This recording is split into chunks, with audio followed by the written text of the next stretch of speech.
तो हम ये समझते हैं कि 5 से छोटे प्राइम नंबर कौन कौन से होते हैं हमारे पास में, 2 होता है और 3 होता है। एक तो नहीं प्राइम नहीं कंपोजिट होता है, 4 एक कंपोजिट नंबर है और 5 से छोटे रखने हैं। तो रिलेशन हमको क्या कह रहा है, रिलेशन हमको कह रहा है कि भाई हमको a comma a cube relation बनाना है, ऑर्डर्ड पेयर से रिलेशन बनाना है। मतलब अगर अपन इनपुट 2 देंगे, a का वैल्यू 2 रखेंगे तो आउटपुट क्या मिलेगा 8, एंड नेचुरली अगर अपन a को 3 रखेंगे तो आउटपुट कितना मिलेगा 27। सो अगर आप इस फंक्शन को देखें, आई एम सॉरी इस रिलेशन को देखें, तो जो रेंज हमको पूछी गई है वो रेंज कितनी निकल के आ जाएगी, रेंज निकल के आ जाएगी आपके पास में 8 एंड 27, क्योंकि रेंज होता है हर ऑर्डर्ड पेयर के सेकंड एलिमेंट का कलेक्शन, या हम बोल सकते हैं आउटपुट्स का सेट। और भी अगर हम इसके बारे में चीजें निकालें, कोई हमको बोले डोमेन क्या आएगी इसकी, तो डोमेन आपके पास में निकल के आ जाएगी 2 एंड 3। और अगर कोई आपसे पूछे कोडोमेन, तो कोडोमेन हम डिसाइड नहीं कर सकते, कोडोमेन क्वेश्चन में दे रखी होनी चाहिए, ठीक है। कोडोमेन ऐसा कुछ फिक्स नहीं होती है, हो सकता है कोडोमेन इतना ही ले लिया जाए, ज्यादा भी दे दें, बस इतनी सी कंडीशन होती है कि जो कोडोमेन है आपकी वो रेंज को कंटेन करनी ही चाहिए, ठीक है। आगे बढ़ते हैं, जैसे कि इस क्वेश्चन को देखिए, ये एक्चुअली जो क्वेश्चन है अपने आप में एक प्रॉपर्टी है जिसको मैं क्वेश्चन के थ्रू प्रूव करना चाह रहा हूं। हम लोगों ने थ्योरी के जब पॉइंट्स पढ़े थे अभी इसके अंदर, तो हमने कंपोजिट फंक्शन पढ़ा था, और कंपोजिट फंक्शन के अंदर मैंने आपको एक बात बोली थी कि एफ ऑफ जी एक्स और जी ऑफ एफ एक्स जनरली बराबर नहीं होते, ठीक है ना। एक आ रहा था साइन स्क्वायर एक्स और एक आ रहा था sine x sine of x square, ठीक है। तो ये तो हमको पता पड़ गया कि एफ एक्स और जी एक्स का जो कंपोजिट फंक्शन होता है वो कम्यूटेटिव नहीं होता है, ठीक है, बट वो एसोसिएटिव होता है।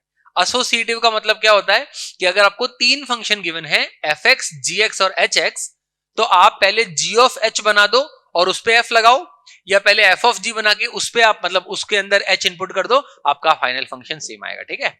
तो इसको अपन इस क्वेश्चन के थ्रू प्रूव कर रहे हैं, it is true for all 3 functions, ठीक है। एक छोटी सी बात बस मैं यहाँ क्लियर करना चाहूंगा, ऑर्डर चेंज नहीं कर देना, ऐसा मत कर देना कि सर हम एफ ऑफ एच पहले बना लेते हैं ऑफ जी लिख देते हैं, वो नहीं चलेगा, क्योंकि वो तो कैसे हो सकता है, उसके लिए तो आपको जी और एच को रिप्लेस करना पड़ेगा, स्विच करना पड़ेगा, वो तो होता ही नहीं कम्यूटेटिविटी, ठीक है। चलिए तो अपन स्टार्ट करते हैं। हम सबसे पहले बनाते हैं f of g of h x. तो भाई what is h of g x, g of h x, sorry g of h x का मतलब हो गया जहां पर आप जी के अंदर एक्स लिख रहे हो वहां पे आप क्या लिख दो h x, which is given to be log x. Base नहीं दे रखा हमको इस क्वेश्चन में, उससे मतलब ही नहीं, that is not the point of this question, ठीक है। सो ये आपके पास बन जाएगा जी ऑफ एच एक्स का मतलब लॉग एक्स।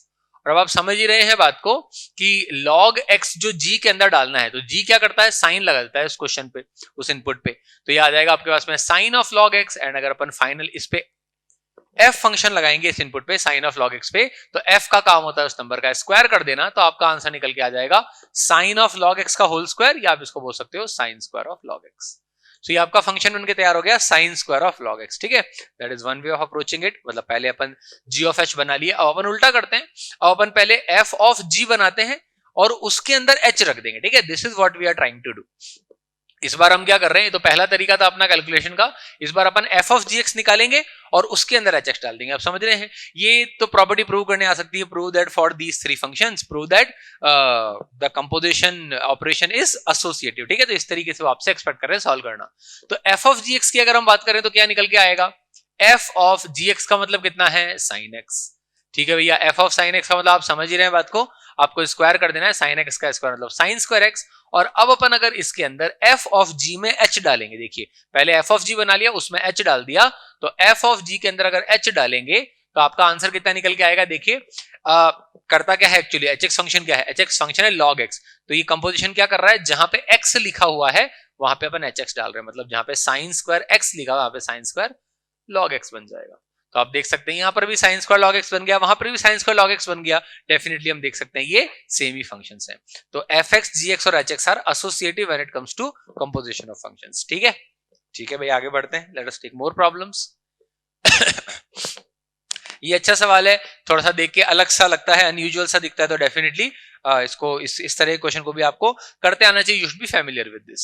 आपको एक फंक्शन दे रखा है जो कि 1 3 4 से लेकर और 1 to 5 में डिफाइंड है, डोमेन और कोडोमेन दे रखी है, और एक फंक्शन 1 to 5 से 1 3 में डिफाइंड है और उनकी मैपिंग भी दे रखी है।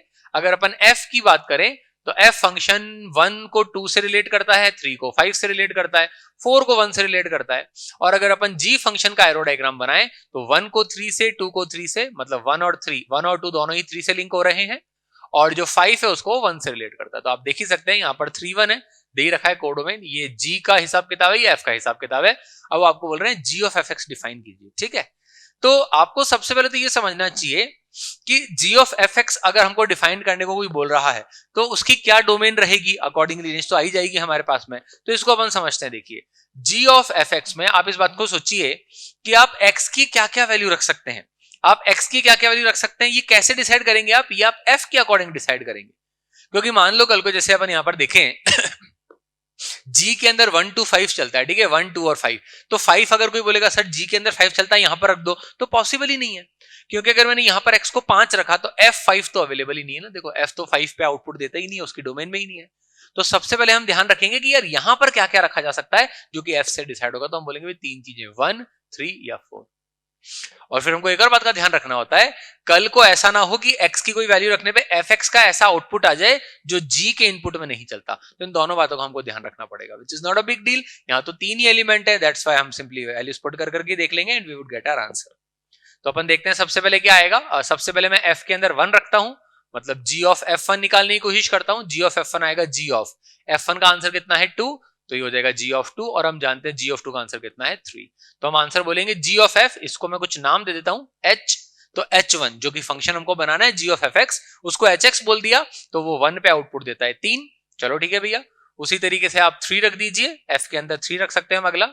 g ऑफ f3 जो कि h3 हम बोल सकते हैं उसको, तो g ऑफ f3 कितना निकल के आएगा, g ऑफ f3 कितना आउटपुट आता है आप देखिए, 3 पे f लगाते हैं, आउटपुट आता है आपके पास में 5। और g ऑफ 5 कितना निकल के आता है, g ऑफ 5 निकल के आता है 1, तो h3 का आंसर आता है 1। And finally speaking about this कि अगर हम h ऑफ 4 निकालें, मतलब x की जगह हम 4 रख देते हैं, g ऑफ f4, तो ये कितना निकल के आएगा, व्हाट इज f4, f4 निकल के आ जाएगा 1, this is going to be g1। And अगर g1 की बात करें आप देख सकते हैं g1 का आंसर निकल के आता है 3। आप देख सकते हैं कि h जो फंक्शन है वो 1 3 4 इनपुट लेता है, टोटली अलाउड है, कोई दिक्कत नहीं इसके अंदर, और उसके आउटपुट आते हैं 3 1 3। तो अगर हम ये फंक्शन क्रिएट करें तो it would be something like this. ये हमारा hx फंक्शन है which we are talking about. ये h फंक्शन, पहली बात तो इसकी डोमेन कितनी निकल के आई, इसकी डोमेन निकल के आई है अपने पास में 1 3 4, इसकी डोमेन निकल के आई है 1 3 4। This function is nothing else but g of fx, ठीक है भैया। और इसके आउटपुट्स क्या निकल के आए 1 3 4 के, 3 1 3, मतलब 3 1 एंड 3, तो आपका फंक्शन क्रिएट हो गया, ठीक है। सो मेन जो रीजन था इस क्वेश्चन को लेने का मेरा, वो ये था कि आपको ये समझ में आ जाए कि भैया अपन कभी भी कंपोजिट फंक्शन बनाते हैं तो उसमें इनपुट कैसे डिसाइड करते हैं। तो दो तरीके से, अंदर वाले फंक्शन का ध्यान रखेंगे और अंदर वाले के आउटपुट के लिए बाहर वाले का ध्यान रखेंगे, ठीक है। ओके, इस क्वेश्चन पे आते हैं। वेरी ऑर्डिनरी क्वेश्चन, एक्चुअली ऐसा क्वेश्चन मैंने अभी जो थ्योरी पढ़ाई उसके अंदर ले भी लिया कि 5 डिवाइड्स a माइनस बी या a minus b is a multiple of 5, तो वैसा ही है। बट यहाँ पे मुझे आपको एक छोटा सा कंसेप्ट और बताना है जो उस टाइम पे मैंने नाम भी लिया था, बट क्वेश्चन से थोड़ा सा और क्लैरिटी आ जाएगा, ठीक है। तो आप देखिए क्वेश्चन के अंदर क्या कह रहे हैं, आपको दे रखा है कि आर एक इक्विवेलेंस रिलेशन, उन्होंने खुद नहीं बता दिया, R is an equivalence relation, और उसमें कनेक्शन ऐसे बन रहा है a is related to b if 2 divides a minus b। अगर 2 a माइनस बी को डिवाइड करेगा तो हम बोलेंगे कि जो 2 है, आई एम सॉरी, जो a और b आपस में रिलेटेड है, तो आपको इक्विवेलेंस क्लास लिखना है जीरो का। मैंने आपको बताया था इक्विवेलेंस क्लास का मतलब क्या होता है, वो सारे एलिमेंट जो जीरो के थ्रू इससे कनेक्टेड है, ठीक है। ठीक है, तो अगर अपन बात करें तो क्या क्या निकल के आएगा और उनके ऑर्डर्ड पेयर बना के लिखेंगे। तो सबसे पहले तो आप ये समझिए कि इक्विवेलेंस रिलेशन क्यों है। मैं ज्यादा इस पे टाइम खर्च नहीं करूंगा, मैं आपको थोड़ा सा आइडिया दे रहा हूं, क्योंकि ये रिलेशन रिफ्लेक्सिव, सिमेट्रिक, ट्रांजिटिव तीनों है। सिमेट्रिक क्यों है, क्योंकि भैया जब जब a माइनस बी 2 से डिवाइड होता है तब तब b माइनस b 2 से डिवाइड हो जाएगा। हो सकता है मल्टीपल का साइन बदल जाए, मतलब 2k की जगह 2 लैम्डा की जगह -2 लैम्डा आएगा, उससे कोई फर्क नहीं पड़ता। तो आप देखिए ना, अगर मैं आपसे पूछता हूं कि भाई अगर a को मैं रखता हूं 0 1 2 3 4 5 में से लेटर से 2 लिख देता हूं, तो क्या मैं इसको 0 लिख सकता हूं? बिल्कुल 0 लिख सकता हूं, क्योंकि आप देख सकते हैं कि अगर 2 माइनस 0 को देखें तो 2 माइनस 0 2 और 2 से डिविजिबल है। तो आपको बस यही करना है, इक्विवेलेंस क्लास ऑफ 0 का मतलब आपको सारे एलिमेंट लिख देने हैं जो 0 से कनेक्टेड है इस रिलेशन में। तो कौन कनेक्टेड है भैया 0 से? क्या 0 से 0 कनेक्टेड होगा? बिल्कुल, 0 माइनस 0 इज डिविजिबल बाय 2। क्या 0 से 1 कनेक्टेड होगा? नहीं, 0 minus 1 is not divisible by 2। 0 से 2 कनेक्ट हो जाएगा? बिल्कुल हो जाएगा, और आप समझ रहे हैं 0 से 4 भी कनेक्ट हो जाएगा। सो 0 0 0 2 and 0 4 and this would be the equivalence class of 0। ठीक है, लिखने को हम उल्टा भी लिख सकते हैं, मतलब 2 0 भी लिख सकते हैं, बट जब इक्विवेलेंस क्लास पूछते हैं तो अपन 0 को पहली प्लेस पे रखेंगे and that would be it. ठीक है भैया, इक्विवेलेंस क्लास ऑफ 0। ओके इस क्वेश्चन पे आते हैं। अगेन हमने कई सारे फंक्शंस देखे, अगर आप इसको ध्यान से देखें तो ये सिग्नम फंक्शन है basically. The only difference is signum function में जब इनपुट जीरो होता है तो आउटपुट जीरो आता है, वो यहाँ पर मिसिंग है। मतलब यहाँ पे हम जो इनपुट है x माइनस वन उसको कभी जीरो होने ही नहीं दे रहे, ठीक है। सो आपको बेसिकली इसका रेंज पूछा है तो सिग्नम का रेंज आपको बताइए 1 और -1। बट इस क्वेश्चन को मैंने इसलिए लिया ताकि मॉड खोलने की थोड़ी और प्रैक्टिस हो सके, ठीक है। कैसे करेंगे आप इस क्वेश्चन को, आपको इस फंक्शन का रेंज निकालना है। तो जब भी क्वेश्चन में मॉड दिखे और अपने को कोई अलग से पर्टिकुलर थॉट ना आ रहा हो, तो सबसे बेसिक थॉट हमारे पास में क्या होता है, मॉड के हम केसेस बना लेंगे। कैसे केस बनाएंगे हम, ये ऑब्वियस सी बात है, x माइनस वन है मॉड के अंदर। मॉड के अंदर अगर x माइनस वन है तो दो केस बना लो, या तो x 1 से बड़ा है या x 1 से छोटा है, ठीक है। तो क्या निकल के आएगा, देखिए x या तो 1 से बड़ा होगा या फिर x 1 से छोटा होगा। अगर x 1 से बड़ा है तो क्या होगा, देखिए if x is greater then 1, आप देखिए मॉड प्लस से खुलेगा कि माइनस से, ये इस बात पे डिपेंड करेगा कि अंदर की चीज पॉजिटिव है कि नेगेटिव है। तो नेचुरली जब x 1 से बड़ा है तो x minus one is a positive quantity, तो मॉड खुल जाएगा प्लस साइन से। तो यहाँ पे आ जाएगा plus of x minus one upon naturally x minus one. और जब x का वैल्यू 1 से छोटा है तो आप देख सकते हैं ये क्वांटिटी नेगेटिव हो जाएगी, और ये नेगेटिव हो जाएगी तो ये वाला मॉड कैसे खुल जाएगा, माइनस से। This is x minus one upon x minus one, ये कैंसिल हो गया, ये कैंसिल हो गया। तो आप देख सकते हैं कि जो आपका फंक्शन है वो निकल के आ गया 1 या -1, एंड दैट्स इट। ये x ग्रेटर देन 1 के लिए, ये x लेस देन 1 के लिए। तो जो हमको रेंज पूछी जा रही है, रेंज फंक्शन का कितना निकल के आ जाएगा, रेंज निकल के आ जाएगा 1 and -1। These are the only two elements in the range of the function. सिर्फ 1 या -1 आ सकता है, rest nothing is present in the function, ठीक है। कांस्टेंट फंक्शन है पॉजिटिव इनपुट के लिए, कांस्टेंट फंक्शन है नेगेटिव इनपुट के लिए, ठीक है। Okay moving on. ओके इस क्वेश्चन को देखिए। इस क्वेश्चन में वो आपको कहते हैं कि आपको एक फंक्शन दे रखा है 5 into x, very simple ordinary function. हर इनपुट का 5 से मल्टीप्लाई करके आउटपुट आ जाएगा, और नेचुरल नंबर से नेचुरल नंबर में डिफाइंड है ये। 1 2 3 से लेके इनपुट रखेंगे हमको बताना है क्या ये फंक्शन बाइजेक्शन है कि नहीं। क्या होता है ये बाइजेक्शन? बाइजेक्शन का मतलब होता है 1 1 और ऑन टू। ऐसा फंक्शन जो 1 to 1 हो, ठीक है, एक एक अलग अलग इनपुट पे अलग अलग आउटपुट दे, और जो सारे सारे आउटपुट कवर कर ले, सारे सारे एलिमेंट्स कवर कर ले जो कोडोमेन में बैठे हैं। तो सबसे पहले तो अपन 1 1 की बात करते हैं। कैसे डिसाइड किया था हमने 1 1 ऑन टू चेक करने का? या तो हम डिफरेंशिएट करने पर, यहाँ डिफरेंशिएट करना अलाउड नहीं, क्योंकि हमारा जो फंक्शन है वही डिस्क्रीट है, उसके इनपुट ही एक कंटिन्यूस रेंज में नहीं है, ठीक है। तो दूसरा तरीका क्या था, मान लो मैनी वन है, और फिर देखो कि x1 इक्वल टू x2 आ रहा है कि अदर पॉसिबिलिटी भी आ रही है। तो हम मान लेते कि यार ये मैनी वन है। मान लीजिए कि भाई दो इनपुट पे ये सेम आउटपुट देता है, fx1 इक्वल टू fx2 है। तो fx1 इक्वल टू fx2 से आएगा क्या आपके पास में? आपके पास में आ जाएगा 5x1 is equal to 5x2, and मेरे ख्याल से आप समझ ही रहे होंगे बात को। आप बोलेंगे sir definitely x1 equal to x2 ही आ रहा है, मतलब हमने कोशिश करी दो इनपुट का आउटपुट सेम लाने की, पर वो हो नहीं पाया। तो हम डेफिनेटली बोल देंगे हमारा फंक्शन कैसा निकल कर आ गया, it is a 1 1 function. Definitely 1 1 function अलग अलग इनपुट पे अलग अलग आउटपुट देगा। ये वैसे भी आप लोग फील कर पा रहे होंगे, तो लिखने वाली बात है। एग्जाम में हम ये तो लिख ही नहीं सकते, for different x there will be different values of y, ठीक है। वो हमारे अंडरस्टैंडिंग के लिए, तो लिखने के लिए इस तरीके से हमको बोर्ड एग्जाम्स में लिखना पड़ेगा। बात उठती कर, क्या ये फंक्शन 1 1, क्या ये फंक्शन ऑन टू भी है? तो भैया ऑन टू तो ये नहीं होगा। क्यों नहीं होगा आप देखिए, क्योंकि जब आप इसके अंदर इनपुट रख रहे हैं 1 2 3 4 ऐसे करते करते आगे तक नेचुरल नंबर के सेट पे, नेचुरल तक, तो आप देखिए ना थोड़ा सा इशू हो गया। 1 का आउटपुट सीधे आएगा 5, आप x को 1 रखोगे आपका आउटपुट मिलेगा 5, x को 2 रखोगे सीधे आउटपुट मिलेगा 10। तो आप देखो 1 से 4 आउटपुट में आ ही नहीं रहा है, 6 से 9 आउटपुट में आ ही नहीं रहा है, तो सारे आउटपुट कवर ही नहीं हो पा रहे। आपको सिर्फ 5 के मल्टीपल आउटपुट मिल रहे हैं, 5 मिल रहा है, 10 मिल रहा है, 15 मिल रहा है, 20 मिल रहा है। सो डेफिनेटली हम बोलेंगे ये फंक्शन ऑन टू नहीं है, this is not an onto function, this is not onto, this is actually a 1 1 into function. 1 1 है और इनटू है, तो ये बाइजेक्शन नहीं है। समझ गए बात को? Let's move forward. Okay again a nice question, थोड़ा सा अलग है, वैरायटी अलग, वैरायटी का क्वेश्चन है, अलग तरीके से डेफिनेशन दे रखी है। पिछले क्वेश्चन जैसे ही है, पर उसका थोड़ा सा बेटर अपग्रेडेड वर्जन है, ठीक है। वो कह रहे हैं कि आपको एक फंक्शन दे रखा है f of x, और क्या बोल रहे हैं इस फंक्शन के बारे में वो, कि ये फंक्शन x माइनस 1 है जब x ऑड है, when x is an odd number, ठीक है। ये होल नंबर के सेट से होल नंबर के सेट पे डिफाइंड है। 0 1 2 3 4 अपने इनपुट होंगे, और 0 1 2 3 4 में हम आउटपुट ढूंढेंगे, ठीक है। और हमारा फंक्शन f(x) जो है वो x प्लस 1 है जब आपका x का वैल्यू even है, ठीक है। अब आपको बोलते हैं find the inverse of fx, ठीक है। So it's a very nice question, क्योंकि सबसे पहले तो हमको ये समझना पड़ेगा, खैर उन्होंने तो इनवर्स निकालने को बोल ही दिया, तो 1 1 ऑन टू रहा ही होगा, बट हमारी जिम्मेदारी बनती है कि हम पहले इसको 1 1 ऑन टू प्रूव करें, क्योंकि हम एक्सपेक्ट करते हैं बोर्ड में अगर सवाल आएगा तो एग्जामिनर की कोशिश रहेगी कि ये चीज भी बच्चे से प्रूव करवाए, चेक करे कि बच्चे को ये आ रहा है कि नहीं आ रहा है। ये पहले प्रूव करो 1 1 ऑन टू है क्या, if it is 1 1 onto तो इसका इनवर्स निकाल के बताइए। तो अपन चेक करते हैं। आप देखिए this we can definitely do by simple observations. आप देखिए ऑड का मतलब क्या हो गया, आप यहाँ पे x को क्या डालने वाले हो, 1 डालोगे, 3 डालोगे, 5 डालोगे, 7 डालोगे, इस तरीके से, तो आपके पास आउटपुट्स क्या आएंगे, आपके पास में fx क्या निकल के आएगा, देखिए x को 1 रखोगे, 3 रखोगे, तो आपको आउटपुट मिलेगा 0, 2, 4, 6, 8। मतलब सारे इवन नंबर आपको आउटपुट में मिल जाएंगे, और देखो सारे अलग अलग मिल रहे हैं, वो तो मिलेंगे ही, कभी भी ऐसा नहीं होगा कि x-1 दो अलग अलग इनपुट पे सेम आउटपुट देते हैं, हाउ इज इट पॉसिबल, अलग अलग x के लिए अलग अलग आउटपुट आएंगे। और आप इसको देखिए जरा, अगर आप इसमें x को इवन रखते हैं, मतलब 0 रखेंगे, होल नंबर का सेट है इसलिए 0 भी लेना पड़ेगा, 0, 2, 4, 6, 8 अगर आप रखेंगे तो इस बार आपके पास में fx क्या निकल के आएगा, आप 0 रखेंगे तो 0 + 1 is 1, 2 + 1 is 3, 1, 3, 5, 7, 9 and so on. So interestingly आप देखिए कि आपको सारे आउटपुट मिल जा रहे हैं, यहां से इवन वाले आउटपुट और यहां से ऑड वाले आउटपुट। तो आप देख सकते हैं कि आपका फंक्शन कैसा है, डेफिनेटली ऑन टू फंक्शन। कोई आपको बोले क्या होल नंबर का जो कंप्लीट सेट है वो कवर हो जा रहा है आपकी रेंज में, तो हम बोलेंगे बिल्कुल कवर हो जा रहा है, 0 भी आ रहा है, 1 भी आ रहा है, 2 भी आ रहा है, 3 भी आ रहा है, all the outputs will be obtained. और आप देखो हर आउटपुट एक ही बार आ रहा है, क्यों एक ही बार आ रहा है, आप देखो यहाँ पर ऑड वाले आउटपुट्स नहीं आ रहे, यहाँ पे इवन वाले आउटपुट्स नहीं आ रहे, तो हम बोलेंगे ये फंक्शन 1 1 भी है।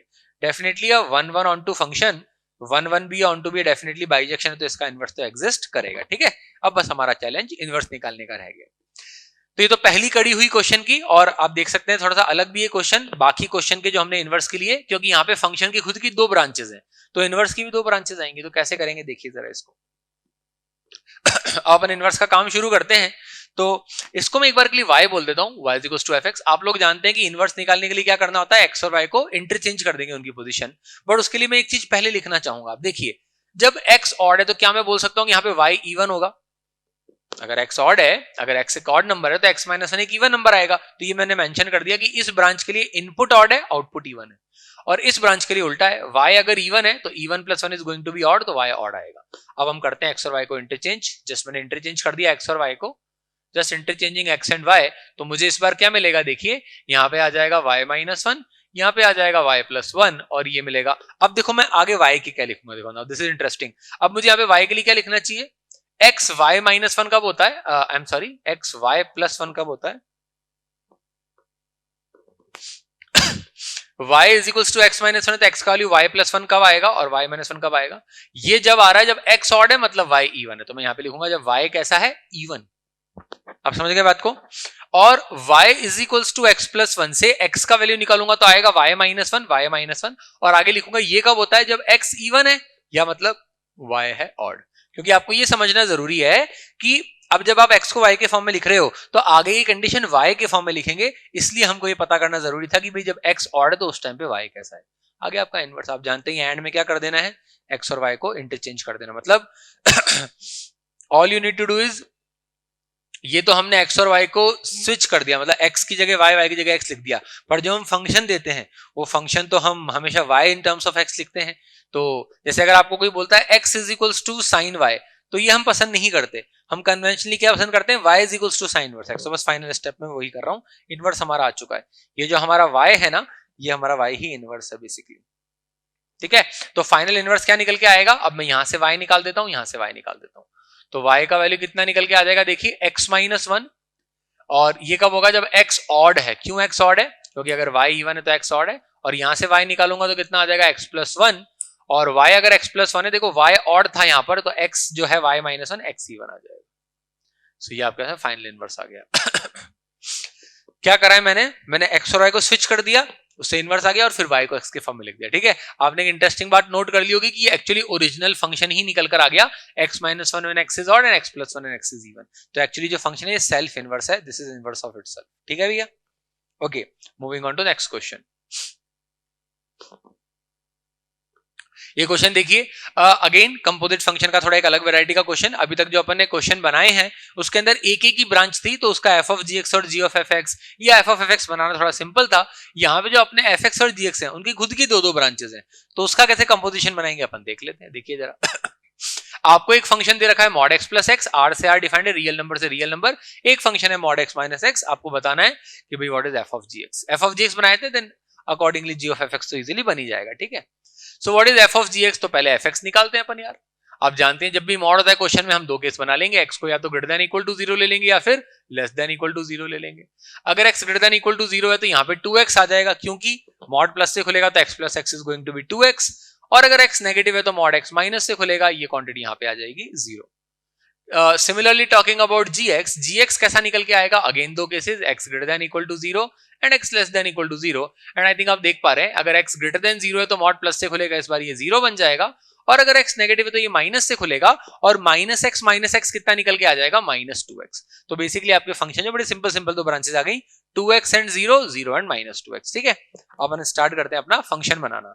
तो क्या आएगा f ऑफ gx, देखते हैं हम। f ऑफ gx निकल के आएगा हमारे पास में, एक और काम हम कर सकते हैं कि जो हमने मॉड डिफाइन किया है, क्योंकि उसमें ब्रांचेस फिर बिना मतलब रिपीट होंगी, तो अपन 0 वाले को एक जगह ही इंक्लूड कर देते हैं। वैसे तो हम जानते हैं दोनों ही जगह इंक्लूड करेंगे, उसमें कोई इशू नहीं है। 0 को आप 0 प्लस से खोलोगे माइनस से कोई फर्क नहीं पड़ेगा, बट ठीक है क्योंकि कंपोजिट फंक्शन बना रहे हैं, फिर हमको देखना पड़ेगा कि दो जगह हमारे पास में सेम ही ब्रांच आ रहा है, तो बिना मतलब उसको दो जगह इंक्लूड करना पड़ेगा, तो मैंने एक जगह से हटा दिया नेगेटिव वाली ब्रांच से। ठीक है, तो अगर f ऑफ gx बनाए तो क्या आ जाएगा, जहां जहां x है वहां वहां gx रख दीजिए। f ऑफ gx का मतलब ही क्या होता है कि जहां x है वहां पे आपको gx लिख देना है, तो यहां पर निकल के आ जाएगा twice of gx when gx is greater than equal to 0, और यहां पर निकल के आ जाएगा 0 जब gx का वैल्यू लेस देन 0 है। तो अब आपको बस इतना सा डिसाइड करना है कि आपका जो gx फंक्शन है वो कब greater than equal to 0 output देता है और कब लेस देन 0 आउटपुट देता है। तो अब इस बात को समझिए, देखिए अपन अपने थोड़े से gx को एक्सप्लोर करते हैं। आपका जो gx फंक्शन है उसकी पहली ब्रांच को देखिए, आउटपुट निकल के आ रहा है 0, definitely not negative, greater than equal to 0 count करेंगे, इसको कंसीडर करेंगे। और ये जो सेकंड ब्रांच है -2x, इसमें अपन x को कैसा रख रहे हैं, नेगेटिव। तो नेचुरल सी बात है कि अगर x नेगेटिव है और एक बाहर माइनस का साइन लगा हुआ है, तो दोनों मिला के कुल मिला के ओवरऑल चीज कैसी बन जाएगी, पॉजिटिव। तो इसका मतलब gx या तो 0 होता है या फिर पॉजिटिव होता है, तो gx नेगेटिव तो कभी होता ही नहीं है, तो ये वाली ब्रांच तो इग्नोर ही हो जाएगी। हम बोलेंगे भाई f ऑफ gx जो 0 आने वाला है वो तो कभी आएगा ही नहीं, तो हम बोलेंगे फिर क्या ही आएगा, सिर्फ पहले ही ब्रांच निकल के आएगा, उसका आंसर लिख दिया जाए। क्या बन जाएगा हमारा फंक्शन बन जाएगा ट्वाइस ऑफ gx में या तो 0 लिख दीजिए, ट्वाइस ऑफ 0 मतलब 0। ये कब होगा, जब gx greater than equal to 0, मतलब हम ये वाली ब्रांच चढ़ा रहे हैं, मतलब जब x कैसा होगा, ग्रेटर देन इक्वल टू 0। हमने बोला ठीक है भाई gx greater than equal to 0 चाहिए, हमने ले लिया, क्या ले लिया, 0 ही ले लिया, और आगे लिख दिया ऐसा कब होता है, जब x greater than equal to 0 है। और सेकंड ब्रांच निकल के आ जाएगी ट्वाइस ऑफ gx, इस बार gx का नाम हम लिखेंगे -2x, और -2x के अंदर क्या है आप देखिए -2x के अंदर x का वैल्यू कैसा है, लेस देन 0, तो यहां हमको मेंशन करना पड़ेगा x लेस देन 0। मतलब बेसिकली हमने बोला कि भाई gx -2x भी हो सकता है, और वो कब होता है उसको आगे मेंशन कर दिया, ये हमारा f ऑफ gx निकल के आ गया। What is the final function that we get, या तो 0 निकल के आया या -4x निकल के आया, ब्रांचेस अपन देख सकते हैं, ये x greater than equal to 0 के लिए, ये x लेस देन 0 के लिए। फेयर इनफ है। चलिए g ऑफ fx फंक्शन बनाते हैं, उल्टा बनाते हैं। g ऑफ fx का मतलब क्या होगा, जहां पे g में x लिखा हुआ है वहां पे fx लिख दीजिए। चलो अपन लिखते हैं क्या निकल के आएगा, देखिए g ऑफ fx ऐसा निकल कर आ जाएगा, this is g of fx, ये बन जाएगा आपके पास में 0 कब बनेगा भाई, इसको लिखते हैं, x की जगह fx लिखूंगा यहां पर मैं, ये तब जब fx का value greater than equal to 0 है, और ये कब लिखूंगा मैं, -2 ऑफ fx, x की जगह लिख दिया fx, और ये कब लिखेंगे, जब fx का वैल्यू लेस देन 0 है। फेयर इनफ, सही है ये। चलिए फिर से अपने को डिसाइड करना है fx कब पॉजिटिव है, fx कब नेगेटिव है। चलो fx को देखते हैं, क्या अपना fx कभी नेगेटिव है क्या, तो देखो अपना fx नेगेटिव है ही नहीं। आप देखिए 2x में अगर आप x को ग्रेटर देन इक्वल टू 0 लिखोगे, आपको कभी भी आपका आउटपुट नेगेटिव नहीं मिलेगा, ग्रेटर देन इक्वल टू 0 ही मिलेगा, और यहां तो खैर आंसर 0 है। तो अगेन द सेम स्टोरी, आपका फंक्शन कभी नेगेटिव है ही नहीं, और फंक्शन इज नेवर नेगेटिव, तो हम बोलेंगे ये वाली ब्रांच का तो काम ही नहीं है। तो इसका मतलब क्या हुआ, आपका जो g ऑफ fx फंक्शन है वो कब 0 बनेगा, जब fx greater than equal to 0 है, वो तो हमेशा ही है, तो यहाँ कुछ सोचने की जरूरत ही नहीं है। हम बोलेंगे भाई g ऑफ fx जो है it is 0 for all x belonging to r, हर x के लिए 0 ही आ जा रहा है क्योंकि हमारा fx हमेशा पॉजिटिव है। ठीक है, सो वेरी इंटरेस्टिंग क्वेश्चन, थोड़ा सा प्रेजेंट माइंडेडनेस रखते हुए सॉल्व करना पड़ेगा एग्जाम में, छोटी छोटी बातों का ध्यान रखते हुए। ठीक है, किसी को अगर डाउट है कि सर आपने यहाँ पे इंक्लूड क्यों नहीं किया 0 को, तो मैंने आपको बता रखा है, कोई फर्क नहीं पड़ेगा, 0 को आप दोनों जगह ले सकते हो, प्लस और माइनस में, या एक ही जगह लो, कोई फर्क नहीं पड़ने वाला है। यहाँ इसलिए हटाया मैंने क्योंकि अदरवाइज बिना मतलब हमको दो ब्रांचेस और लिखनी पड़ती, वो आइडेंटिकल बनती, उनको मर्ज करना पड़ता। ठीक है, चलिए आगे बढ़ते हैं। ये क्वेश्चन देखिए रिलेशन का, अच्छा सवाल है। अगेन आप देख सकते हैं कि मैं कोशिश कर रहा हूं हर अलग अलग वैरायटी के क्वेश्चन में लूं, तो देखिए ये बिल्कुल अलग तरह का क्वेश्चन जितने अभी तक अपन ने लिए हैं। तो रिलेशन के अंदर हमने कैसे क्वेश्चन किए हैं, एक एलिमेंट को दूसरे से जोड़ रहे हैं या एक एलिमेंट को दूसरे से इस तरीके से कनेक्ट कर रहे हैं कि a माइनस बी 4 से डिविजिबल है वगैरह। अब हम एक ऐसा क्वेश्चन बना रहे हैं जिसमें ऑर्डर्ड पेयर्स को एक दूसरे से रिलेट कर रहे हैं। तो आप क्वेश्चन देखिए, r क्रॉस r से r क्रॉस r पे रिलेशन है। r क्रॉस r का मतलब हमने रियल नंबर का सेट और रियल नंबर का सेट लिया और दोनों का कार्टेशियन प्रोडक्ट बना दिया, मतलब सारे पॉसिबल ऑर्डर्ड पेयर बना दिए रियल नंबर्स के और सारे ऑर्डर्ड पेयर रियल नंबर के आगे भी रख दिया और उनके बीच में रिलेशन ढूंढ रहे हैं। रिलेशन है कि एक ऑर्डर्ड पेयर ए बी को सी डी से रिलेटेड कब मानेंगे, जब a प्लस डी बराबर b प्लस सी होता है। कहने का मतलब अगर इसको थोड़ा सा विजुअली फील करें तो जब a प्लस डी, ये a कॉमा b है, I am sorry, is equals to b plus C है। ठीक है, कोने वालों का सम इज इक्वल्स टू बीच वालों का सम। ठीक है, अगर ऐसा होता तो हम बोलेंगे दोनों ऑर्डर्ड पेयर आपस में रिलेटेड है। आपको बताना है कि ये जो रिलेशन है इक्विवेलेंस है, प्रूव करना है it is an equivalence relation.